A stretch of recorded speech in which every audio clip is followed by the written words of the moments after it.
Well, for the first time since starting this podcast, I actually had to cut an episode in half and release it in parts one and two.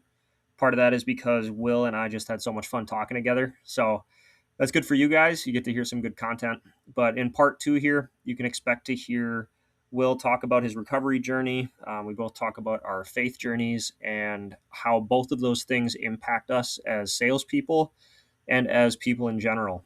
You'll also hear some educational tools like books and podcasts and TED Talks. But I hope you guys enjoy the episode. God bless. What are the most influential sales educational tools that you've had? Like books, podcasts, whatever. Like what gets your engine going and how do you learn from them? That's a great question. And that's actually been part of my recovery journey, which started in 2014. I realized that I had a lot of years where I had kind of dampened my knowledge or my appetite for learning.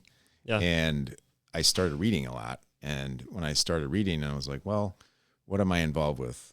Business, sales, leadership. And now since then, recovery, also faith. Mm-hmm. So I've kind of got a smattering. I have to kind of remind myself to read for pleasure sometimes because all of it can't be knowledge and fun. Yeah. Because it feels like you're always kind of working. But yeah. I wrote down a couple things for specific books, and probably some of them I've shared with you. But again, they were introduced to me, Mm-hmm. right?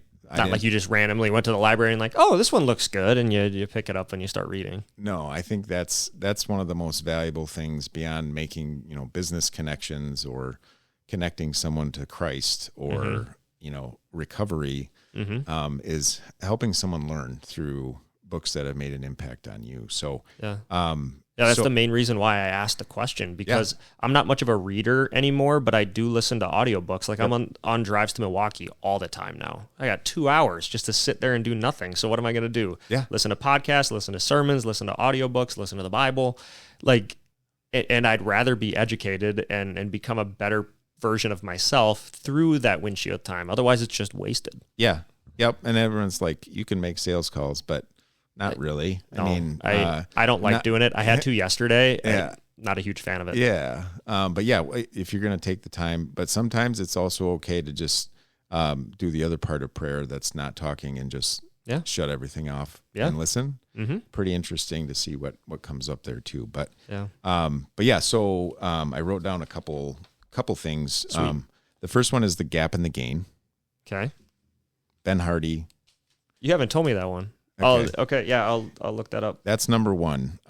It kind of starts out talking about, the founding fathers, and we're at year 250 now, but they set up the United States on the premise of life, liberty, and the pursuit of happiness. Mm-hmm. And Americans have been unhappy ever since, right? Is that funny? This talks a lot about instead of always having to yearn for more, moving the goalposts on your goals, etc. Measuring backwards to see how far you've come keeps you able to find happiness in the moment. Yeah. Gratitude, all of the things. And it takes away a lot of anxiety and gives you appreciation for what you've done in the past, good, bad, or indifferent. Mm-hmm. And it's just a backwards way of thinking that's totally helped me when I start to get overwhelmed. Yeah. Okay, I'm in a new industry. I'm 4 months in. I should have accomplished this, or this by now. But it's like, holy cow, 4 months in, I'm having a presentation to a group of 10 commercial bankers tomorrow on what is an ESOP, how does it work, and how can it benefit your clients.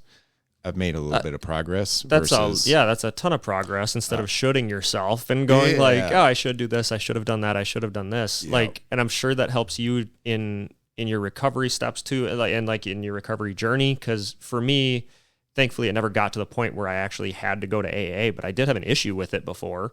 And same thing with sin in my life. Yes, I give in to sin sometimes, but also, as bad as this sounds, I look back 10 years ago and I'm like, I'm not there. And God is continuing to move me in certain ways to the point where thankfully I'm transformed right now, and I'm going to continue to be transformed. And 5 years from now, I can look back at 2026 Conor and be like, I'm not him anymore.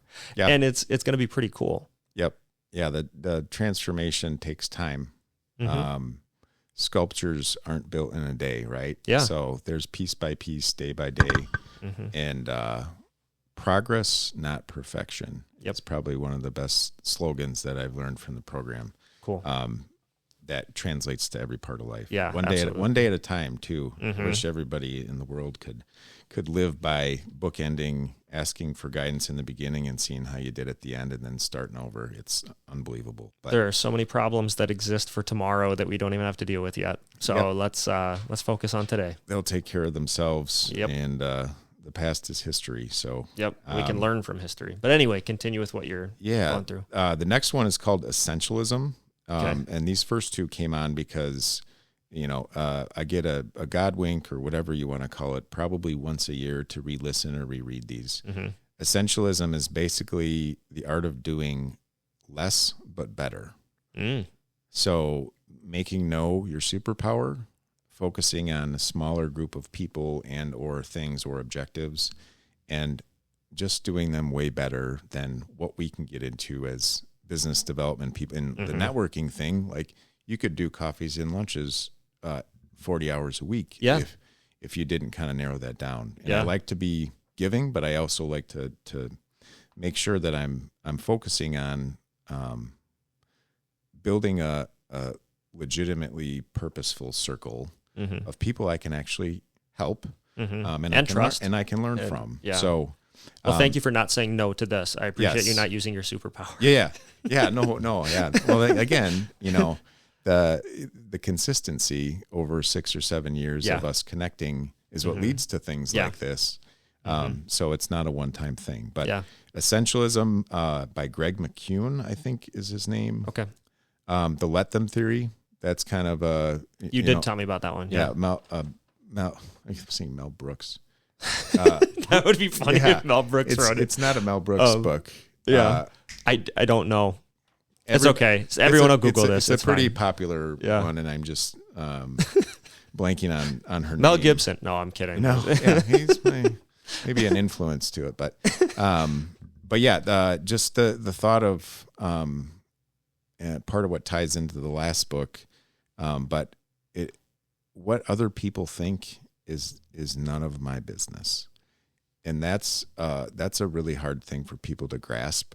But the Let Them Theory is like, okay, if you're thinking about like, okay, if I do this, or if I start a business, or if I say hi to a girl, at a coffee shop, or ...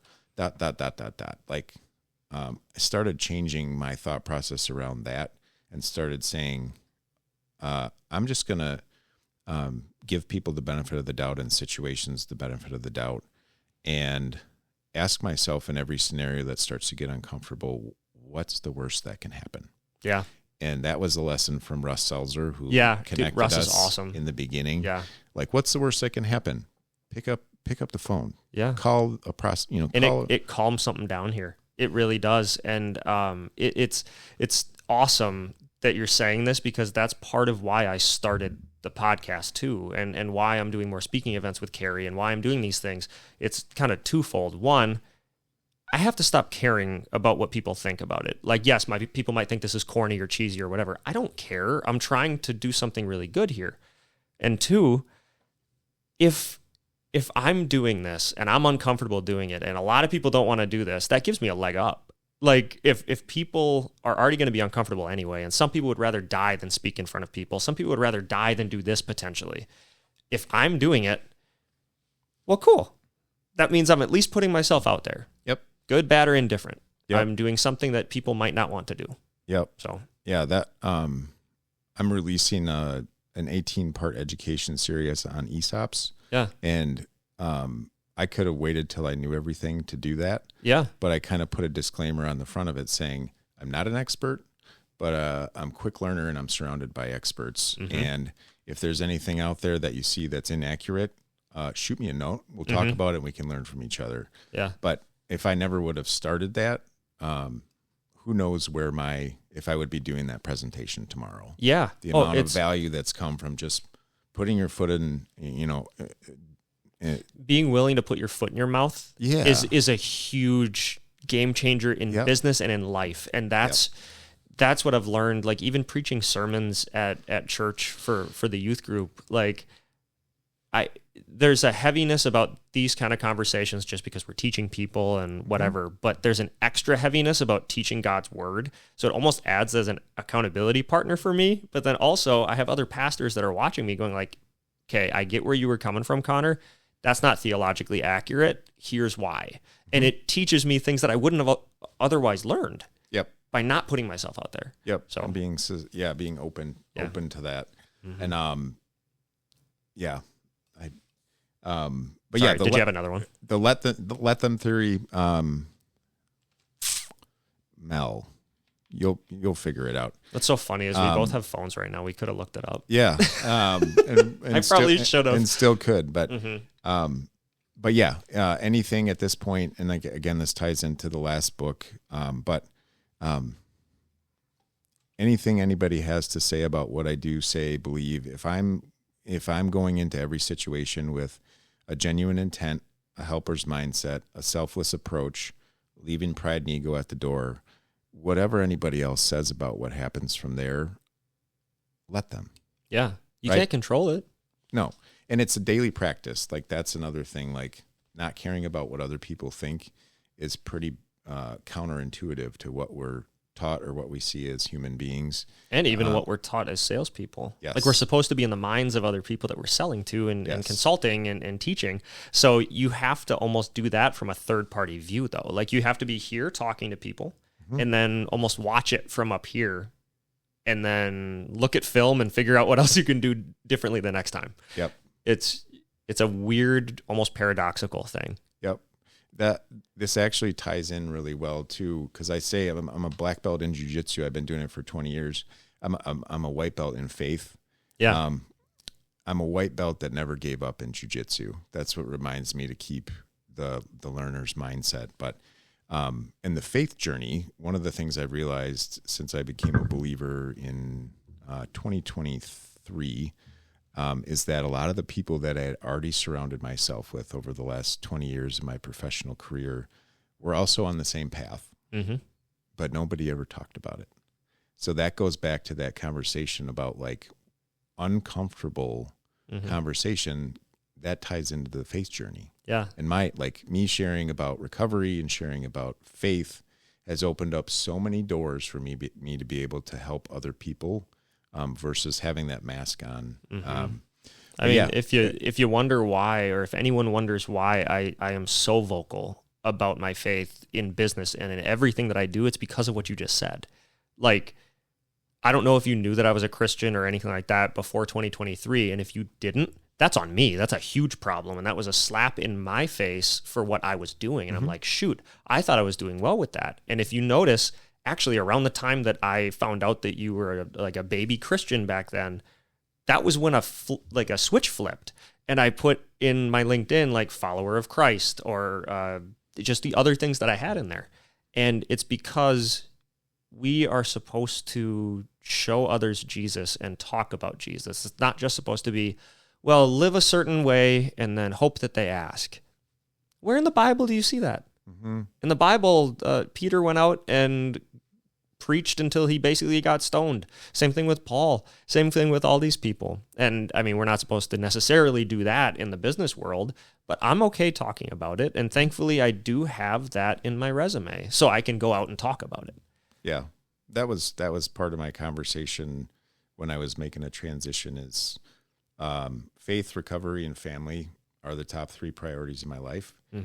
Work is not in that top 3. Yeah, but if I'm not taking care of those 3 things, my work will not be worth a darn anyway. Yeah. Or anything else that, get involved with. So that was important to me that they understood that those things needed to come first.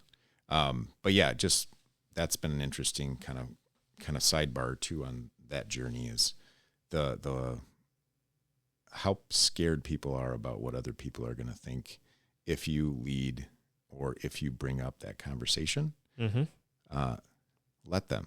Yeah. The right people will latch on to that. Yeah. And you'll be able to impact people with whatever you're talking about, if it's true to who you are. Yeah. And the wrong people won't latch on to that, and you're going to save each other a lot of time. Yeah. Anyway. So, and if it makes anyone feel better or embolden them a little bit, anyone that's listening, or even you, I've never had a situation where I bring up the name of Jesus in a business meeting and get kicked out. Never had that happen. I even had it one time where I was at a Jewish synagogue, and this woman asked me about if I believed that people would go to hell if they don't believe in Jesus. And I'm like, that's a super hard-hitting question in a business meeting, but yes, I do, and please let me explain. And then at the end of it, we reached like this mutual respect because we were willing to talk about it, because I mentioned the fact that I was a Christian, and I knew she was Jewish. Like, diametrically opposed, but we came to a mutual understanding, and we both really cared about each other at the end of it. That wouldn't have happened if I would have just kept it in the closet or kept that mask on of just trying to be professional. And yes, there are ways that you can bring it up to make it better. But to your point, I let her think what she wanted to think. She could have viewed me as a hateful person because I essentially was telling her, yes, I believe if you died right now, you wouldn't be going to heaven. But I don't know, man. Yeah. Yep. And all of this kind of ties into the last one that I brought up here, and I meant to kind of bring this up front to tie it in, but great leaders live like drug addicts. Dude. Hard-hitting topic, hard-hitting title, actually introduced to me by David, who runs the De Pere Chamber. Yeah. Oh, he's awesome. And knows my story. Yeah. I actually met Michael Brody Waite, who wrote it, virtually through David's introduction. And, wow. Talk about a God moment. I was at a Business in Christ meeting. Yeah. David said, okay, now I'm getting to know you. Now you're being very open and honest with your story. You got to read this book, and do you want to meet this guy? And I'm like, sure. Again, open-minded, very aligned. But he simplified what I've been trying to accomplish, I would say, since I became a believer in this, 3 years of this chapter of my recovery, into 3 simple areas. Rigorous authenticity, which is completely taking off the mask and leaving pride and ego at every door you walk into. Surrendering outcomes. So do the work, lead with good intentions, but ultimately the results are part of a plan that's not of our design. Yeah. And that's where the faith comes in. Yeah. Whatever's going to happen is going to happen the way it's supposed to as part of God's plan. How much easier does that make a salesperson's job? So much easier. There's you put the hard work in, you do your best. Yeah. And I mean, the last time we got together getting coffee right after you came to ESOP, you told me that.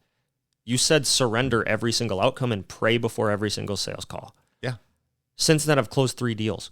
Yeah. It's not because I'm doing anything differently other than the fact that I'm giving the outcome to God and I'm putting my best foot forward. Could I have easily not sold those things and been okay? Yes. Yes. But it does change a lot. Yep. Yeah. And it's funny because when you stop caring about the results start to come. Yeah. Right. Because you're approaching a conversation with somebody that could be a potential partner, whether it's business or otherwise, as yourself. Yeah. And the right people are gravitating towards you. So yeah. Rigorous authenticity, surrender outcomes, and do uncomfortable work, like we've been talking about. Yeah. Walking through the doors of a 12-step meeting in the first time, going to, continuing that journey, even if through some ups and downs. There's a lot of work, and it's daily. And at this point, it's gone from got to a get to. So yeah. change a vowel, change your life. I think that's I stole that from somebody too, but yeah, going through the loss of a couple parents, and doing work to deal with that, picking up the phone, going up and introducing yourself to a new person, business or professionally. Speaking at an event in front of commercial bankers or speaking in front of 10 that you're about to do, only being 4 months in, like, talk about uncomfortable. Yeah. but it doesn't have to be. No. If I just go in and I'm honest about who I am, what I know, and what I don't. Yeah. So that's been huge for me too, is like, I don't know the answer to that, having the humility to say that. Yeah. And then be able to say, because of connecting people, I know somebody who does. Yeah. And I'm going to get you in touch with them as soon as possible to help you with that answer. So, Gap in the Gain, Essentialism, Mel Robbins. Let Them Theory, and Great Leaders Live Like Drug Addicts, Michael Brody Waite. There's a very cool TEDx if you want to get a snapshot of it that he did prior to writing the book. But yeah, those 4 came to mind when we talked about that as personally, professionally, spiritually, emotionally, just mind blown, and continue to reread and find new nuggets in all of them. I mean, I haven't read them, but just the nuggets that you've given me from them have been totally changing how I operate in sales functions, how I operate on the podcast, how I operate in interpersonal relationships too. Like I was telling you yesterday, I just met with a guy who used to own an MSP and sold it. Realistically, on the surface, there'd be no reason for us to get together. Like we were competitors, we still kind of are, but we're hanging out, talking about faith, talking about life, talking about the hurdles that he had owning an MSP before, what I should be watching out for, and what I could be doing to become a little bit more known in Milwaukee the way that I'm starting to become known here in Green Bay. And without the mindset of how can this relationship benefit both involved, that I wouldn't have gone there. Mm-hmm. Yeah. Keeping your antennas up and your eyes open. Yeah. That's led to, we talked a little bit about it, a lot of connections with folks that used to be competitors, reaching out as soon as I left my previous industry and saying, hey, we've appreciated seeing what you've done and your honest approach to business. You know, what can we do together moving forward? Yeah. And those were like people that we were going back and forth, trying to do the same thing here to figure out how can we ultimately put the end user at the center of the conversation and not try and sway them in one direction or the other, but let them make an ultimately educated decision on what are your options, how do they work, what are the good, the bad, the ugly, and guiding them towards what's the best outcome for your most important decision, and making sure you do it right based on your goals and objectives, not somebody else's intentions. So that's awesome. Yeah. Well, thanks for joining me, dude. Yeah. I appreciate it. It's been fun. Thanks for having me. And you never know where these are going to kind of go or any of our conversations, but didn't I tell you it would go long? Yeah. I don't know if you saw the time. We're at 40 minutes right now. So I think I might actually split these into 2 episodes or just have one be super long, but yeah. Or cut out this, cut out some of it, but I don't think I will. This was fun, man. But no, I appreciate it. And, let me know, obviously, always how I can help you. And check out Loyalty if you haven't yet. Great ownership and great business development person that I work with now personally. Thank you, man. But yeah, grateful to be here and for our relationship over the years. Thank you. Me too. So you mentioned Russ Salzer. I'm trying to get him to come on here too. I think it'd be fun next year because I'm already booked out until March, which is amazing. It's really cool. Trying to get Mark Smolik on too. If you remember Mark from that training too. So super good guy. He's coming to faith too. He's a believer now too. So if you ever want to hook up with him again, just running the universe is hard for anybody but God to do, and I tried it for a long time, and the last few years have been very different in terms of daily life because I let go. Yeah, I can see that transformation, dude. I knew you 6 years ago before faith, and I know you now. I can see that transformation, and I can see the Holy Spirit in you. So keep going, dude. Yep. And we'll help each other out. Yep. Perfect. Cool. Thanks again. Yeah, thank you. Thanks for joining, guys. Next episode, our next guest is Carmen Reed, but by the time she joins the show, she's going to have a different last name. She's getting married soon. So stay tuned. God bless, guys.